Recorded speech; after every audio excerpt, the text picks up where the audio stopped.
26 विपक्षी राजनीतिक दलों के गठबंधन को नया नाम मिला है इंडिया, और इसे लेकर देश भर में जबरदस्त चर्चा हो रही है। खुद प्रधानमंत्री नरेंद्र मोदी निशाना साधते नजर आए विपक्षी दलों पर। हमारे साथ बातचीत करने के लिए जुड़ गए हैं आम आदमी पार्टी के राज्यसभा सांसद संजय सिंह, जो खुद विपक्षी दलों की इस बैठक में मौजूद थे। एजेंडे क्या थे, किन मुद्दों को लेकर चर्चा हुई, इसे लेकर तो हम इनसे सवाल करेंगे ही, लेकिन सबसे अहम बात यह है कि ये जो नया नाम दिया गया है, इसे लेकर अब एक नई लड़ाई शुरू हो गई है। किस तरह से आप इंडिया वर्सेस एनडीए की इस लड़ाई को देख रहे हैं? देखिए, मैं कह रहा हूं कि इंडिया जीतेगा, भारत जीतेगा, भारतवासी जीतेगा। देखिए, जिस तरह से कल मोदी जी ने घबराहट में 38 राजनीतिक दलों की बैठक बुलाई, जब इंडिया के 26 दलों की बैठक हुई उसके जवाब में, ये अपने आप में उनकी घबराहट को बताता है। अब उसमें दल कौन कौन से आए, हम, तुम, कहां, कैसे, लेकिन, वेकिन, मेकिन, 38 दलों को उन्होंने बुला लिया, जिसमें से 26 दल ऐसे हैं जिनके एक भी सांसद नहीं है। तो इसका मतलब कहीं ना कहीं नरेंद्र मोदी जी की घबराहट का ये नतीजा है। दूसरी चीज, वो कह रहे हैं साहब ये एनडीए है, तो 9 साल तक तो ये एनडीए याद नहीं आया। अभी क्यों याद आ रहा है? चुनाव के ठीक पहले।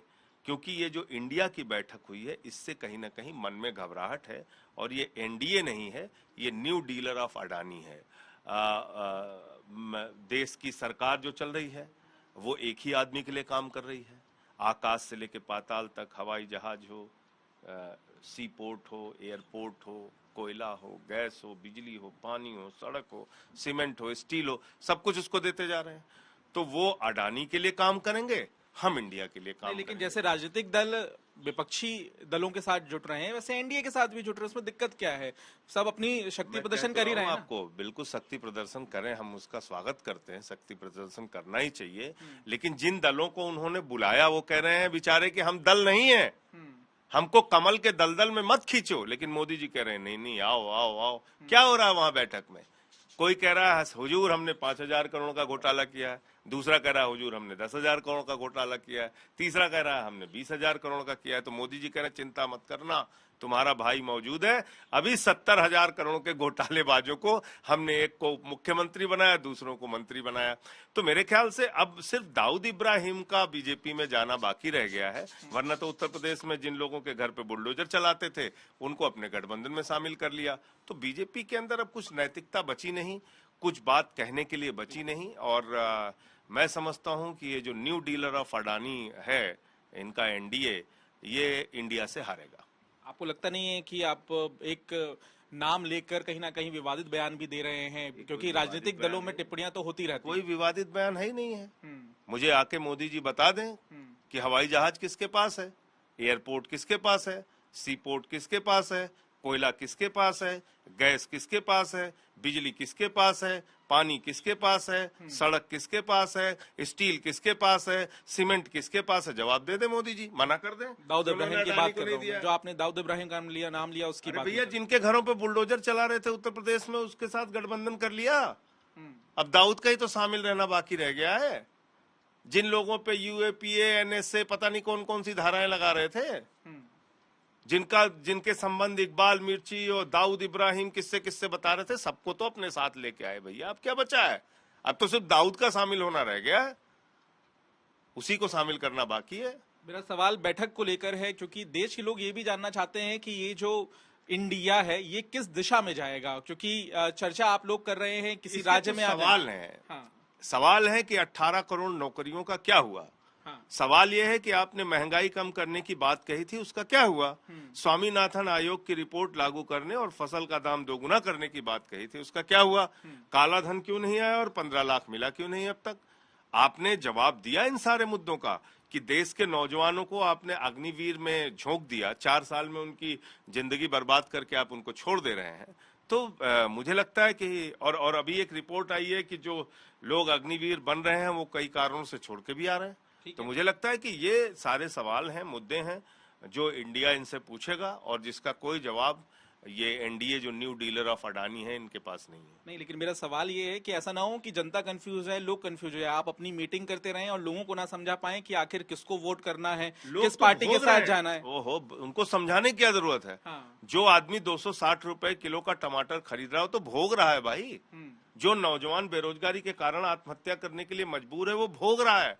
जिस किसान को फसल का दाम दोगुना नहीं मिल रहा है, लाठी मिल रही है, वो भोग रहा है। इसको बताने की समझाने की जरूरत कम है, मैं समझता हूँ। ठीक है। इस देश ने 9 साल में भोगा है वो सारी दुख, वो सारी पीड़ा।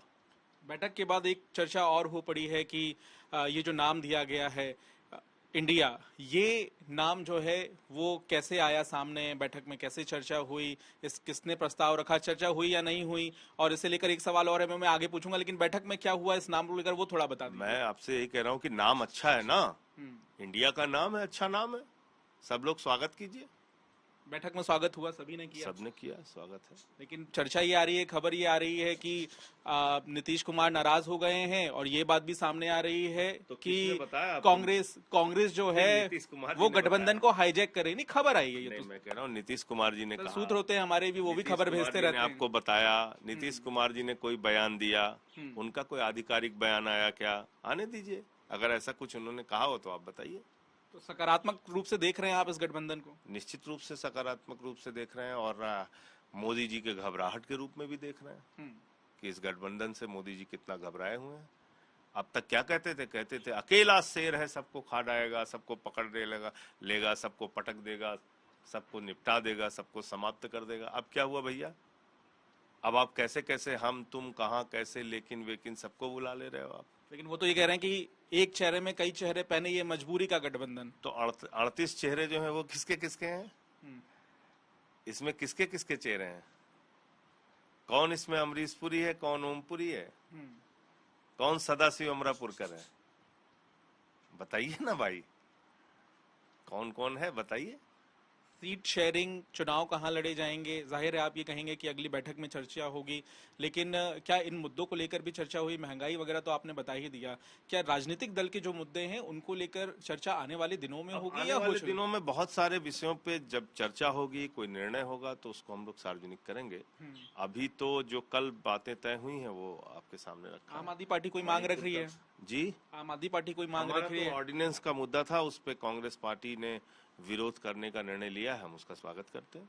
ऑल पार्टी मीट भी है, उसमें क्या क्या मुद्दे? ऑल पार्टी मीटिंग में मणिपुर, महंगाई और ऑर्डिनेंस का मुद्दा जरूर उठेगा, और उसको हम लोग उठाएंगे मजबूती के साथ। बहुत बहुत धन्यवाद। जाहिर है कि इंडिया वर्सेस एनडीए की लड़ाई है और आम आदमी पार्टी जोश में है, और देखना यह भी होगा कि आने वाले दिनों में किन मुद्दों को लेकर इंडिया यानी कि गठबंधन की रजामंदी बनती है। कैमरामैन अजय ठाकुर के साथ पंकज जैन, दिल्ली।